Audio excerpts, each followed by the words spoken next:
비바 청춘 청년의 소리, 우리 시대의 청년들에게 희망과 용기를 주고요. 울산에서 꿈을 펼치는 그들의 목소리에 귀 기울여보는 시간입니다.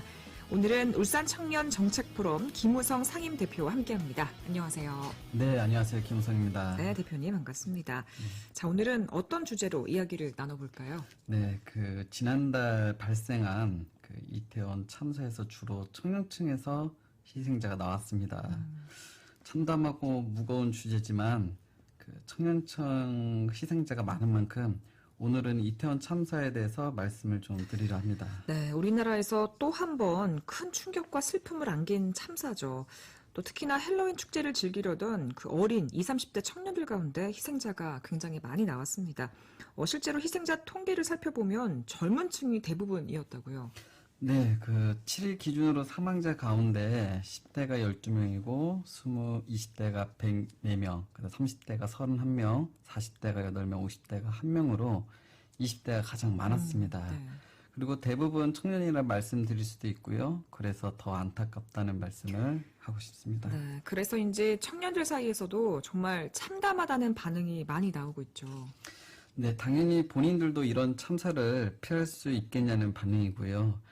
특히 재발 방지나 대책을 꼭 내놔야 한다는 목소리를 한 목소리로 말하면서 안전 담당자나 또 배치 등 다양한 의견을 말했습니다. 네.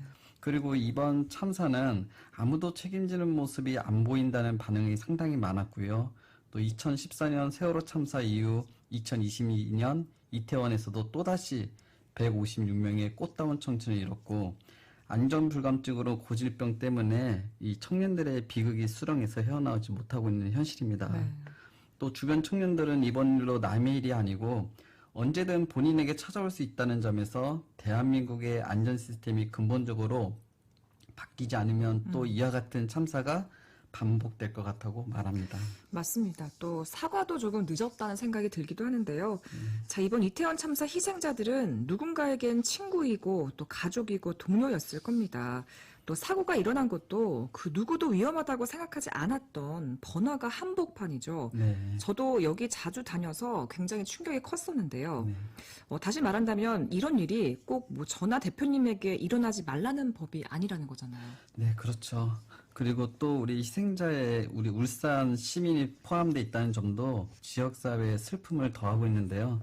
울산 사망자는 30대 초반 여성 2명과 그다음에 울산 북구에 주소지를 둔 40대 남성까지 총 3명입니다. 네, 저도 소식을 듣고 마음이 참 무거웠는데 울산에서도 시민 분향소가 세워졌죠.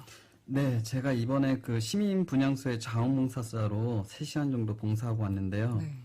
11월 2일 오후 5시쯤에 여학생 7명 정도가 학생들이 찾아와서 조문하던 중에 갑자기 울기 시작하더라고요. 네. 그래서 이유를 알고 보니 본인 학교 선생님께서 이번 이태원 참사로 돌아가셨다고 하더라고요. 아이고, 네.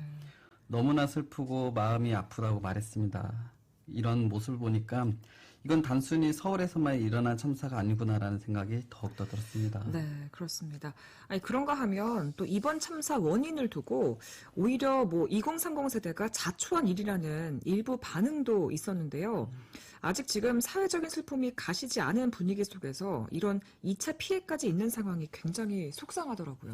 네, SNS와 같은 온라인 커뮤니티 기사 댓글에 보면은 이번 이태원 참사와 관련해서 대부분 사상자인 2030 세대를 향한 모욕이 도를 넘고 있는데요. 네. 청년 세대를 타깃으로 조롱을 넘어서 혐오한 표현까지 번지고 있습니다. 이번 댓글에서 중에서도 외국에서 하는 할로윈 파티를 왜 가냐, 나라 망신이다. 현 세대 청년들이 정말 이기적이고 감당할 수 없는 녀석들이다 등 차마 입에 담기도 어려운 말들이 상당히 많았습니다. 네. 이번 일이 후진국형 사고라 말하는 분도 계시지만 이런 반응들을 보면서 또한 대한민국이 정말 선진국에 맞는 이런 시민의 인식이 부족한 것이 아니냐는 생각을 했었습니다. 네. 그런데 앞선 다른 크고 작은 사회적 참사 때도 마찬가지였고요. 이런 슬픈 참사 이후에 왜 매번 이런 혐오를 담은 말들, 2차 가해들이 나오는 걸까요? 물론 추모 분위기를 강요할 수는 없지만 국가에도 기간인 만큼 발언에 주의를 기울일 필요가 있다는 생각을 먼저 말씀드리고요. 네. 저도 이번 참사와 관련해서 5060 세대들의 대화를 하면서 느낀 것이 있는데요. 첫 번째는 문화의 격차고요. 두 번째는 공감입니다. 대부분 정통적인 명절 행사만 이어오던 세대에서는 이 어색한 외국 명절을 즐기는 청년들을 이해를 못하는 것 같습니다. 네. 우리 사회가 전반적으로 기성세대보다 할로윈데이에 그 특별하게 느끼는 2030 세대의 정서를 제대로 파악하지 못했다는 지적도 나오고 있는데요. 네. 이런 내재된 세대 갈등 정서가 이번 사태를 기점으로 확산하는 것이 아닌가 생각합니다. 네, 뭐 기성세대 분들의 그런 생각들도 이해가 되기는 됩니다. 네네. 어쨌거나 참사는 이미 벌어졌고요. 그렇다면 뭔가 이제 확실한 재발 방지 대책 같은 게 나와야 하지 않을까요? 그렇죠. 일단 사고가 난 곳은 항상 사람이 많았던 곳이고 네. 순식간에 사고가 발생했었는데요. 이런 방지 대책 전에 언제까지 우리 사회가 이런 비극을 또 개인 선택의 결과물로 돌려서는 안 된다고 생각을 합니다. 네. 우리는 관료에게 강한 권한을 주었기 때문에 그에 맞는 책임을 또 져야 된다고 봅니다. 하지만 지금 현재는 권한은 있지만 책임진 사람이 없으니 이런 재발 방지 대책을 제대로 준비할까라는 회의감도 듭니다. 네. 또 본론으로 들어가서는 상식으로 대응하고 기본 절차만 지켰다는 이런 안타까운 일이 일어날 수도 있었습니다. 지난번에 28일 날에 그 저녁에 112 신고 접수 건수가 급증했다고 해요. 네. 근데 용산구청과 또 용산경찰서와 소방서에서는 함께 관리하는 CCTV를 분석해 군중들의 밀집되는 것을 알 수가 있었을 겁니다. 그렇죠. 근데 이런 상황을 알고도 아무런 조치가 없었다는 것이 문제인데요. 112 신고가 많다는 건 그 소방서와 용산구청도 함께 알았을 텐데 그 누구도 대응과 지원 요청을 하지 않았다는 겁니다. 네. 제 개인 생각이지만 CCTV를 통해서 일정 공간에 제한된 인원이 넘어가면 이런 통제하는 시스템을 갖추었으면 좋겠다는 생각도 한번 해봤습니다. 네, 굉장히 좋은 생각인 것 같습니다. 네. 정말 이번 참사로 청년들의 불안감은 더해지고 있는 상황인데요. 앞으로가 정말 중요할 듯합니다.